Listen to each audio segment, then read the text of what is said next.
রবের পথে। কানখুলি লাল মসজিদ দিনিয়াত মুনাজ্জাম মক্তব। আসসালামু আলাইকুম ওয়া রাহমাতুল্লাহি ওয়া বারাকাতুহু। নাহমাদুহু ওয়া নুসাল্লি আলা রাসূলিল কারীম, আম্মা বা'দ। আউযু বিল্লাহি মিনাশ শাইতানির রাজীম। বিসমিল্লাহির রাহমানির রাহিম। ইয়া আইয়ুহাল্লাযীনা আমানু ইযা তাদায়ানতুম বিদাইনিন ইলা আজালিন মুসাম্মান ফাকতুবু ওয়ালিয়াক্তুব বাইনাকুম কাতিবুন বিল আদল। وقال النبي صلى الله عليه وسلم: يغفر للشهيد كل ذنب إلا الدين، أو كما قال عليه الصلاة والسلام। অধ্যক্ষর শ্রোতামণ্ডলী, সমস্ত প্রশংসা সেই মহান স্রষ্টার জন্য যিনি উপাসনার যোগ্য। তারপরে দরুদ ও সালাম জানাই জনাবে রাসূল সাল্লাল্লাহু আলাইহি সাল্লামের উপরে, যিনি বিশ্ববাসীর জন্য অনুপম। আজকে আমি আপনাদের সম্মুখে যে বিষয়ের প্রতি আলোকপাত করতে চলেছি সেটি হলো ঋণ পরিশোধ করার উপকার এবং না করার প্রতি। সম্মানীয় শ্রোতামণ্ডলী, ইসলামের দৃষ্টিকোণ থেকে ঋণ পরিশোধ করা অত্যন্ত গুরুত্বপূর্ণ আমল এবং এ ব্যাপারে কুরআন ও হাদিসে সুস্পষ্ট নির্দেশনা দেওয়া হয়েছে। ঋণ পরিশোধের উদাসীনতা বা ইচ্ছাকৃতভাবে ঋণ না পরিশোধ করলে কুরআন ও হাদিসে এর জন্য কঠিন শাস্তির কথা ঘোষণা দেওয়া হয়েছে।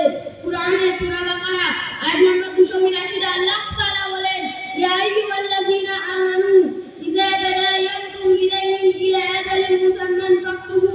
অর্থাৎ হে মুমিনগণ, তোমরা যখন পরস্পর নির্দিষ্ট সময়ের জন্য ঋণের আদান প্রদান করো তখন তা লিখে নাও। সম্মানীয় শ্রোতামণ্ডলী, উক্ত আয়াতে ঋণ সংক্রান্ত লেনদেনের বিষয়ে সুস্পষ্ট নির্দেশনা দেওয়া হয়েছে। এখানে ঋণ নেওয়ার সময় তা লিখে রাখার কথা বলা হয়েছে, যাতে পরবর্তীতে কোনো ধরনের বিভ্রান্তি বা ভুল বোঝাবুঝি না হয়। অপর একটি হাদিসে বলা হয়েছে, জনাবে মুহাম্মদ সাল্লাল্লাহু আলাইহি সাল্লাম বলেন, সমগ্র থাকা সত্ত্বেও যে ব্যক্তি ঋণ পরিশোধে বিলম্ব করে সে অত্যাচারী। অর্থাৎ সঠিক সময়ে ঋণ পরিশোধ না করা এটা অনেক বড় অন্যায়। অপর একটি আয়াতে আল্লাহ তাআলা বলেন, ইয়া আইয়ুহাল্লাযীনা আমানু আউফু বিল উকুদ। অর্থাৎ হে ঈমানদারগণ, তোমরা অঙ্গীকার পূর্ণ করো। আর আমরা জানি ঋণ একটি নির্ধারিত সময়ের জন্য আদায়ের অঙ্গীকার করা হয়েছে, তাই ঋণ পরিশোধ করাও এক ধরনের অঙ্গীকার পূর্ণ করা। সুতরাং ঋণ পরিশোধ না করলে এটি অঙ্গীকার ভঙ্গের ন্যায় গুনাহ হবে।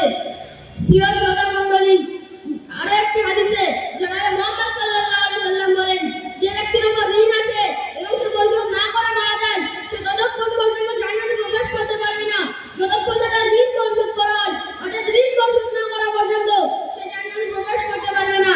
সম্মানীয় শ্রোতামণ্ডলী, আজকে বড় দুঃখের বিষয়, পরিতাপের বিষয়, আজকে আমরা ঋণ নিয়ে তা পরিশোধ করার কোনো চিন্তা রাখি না।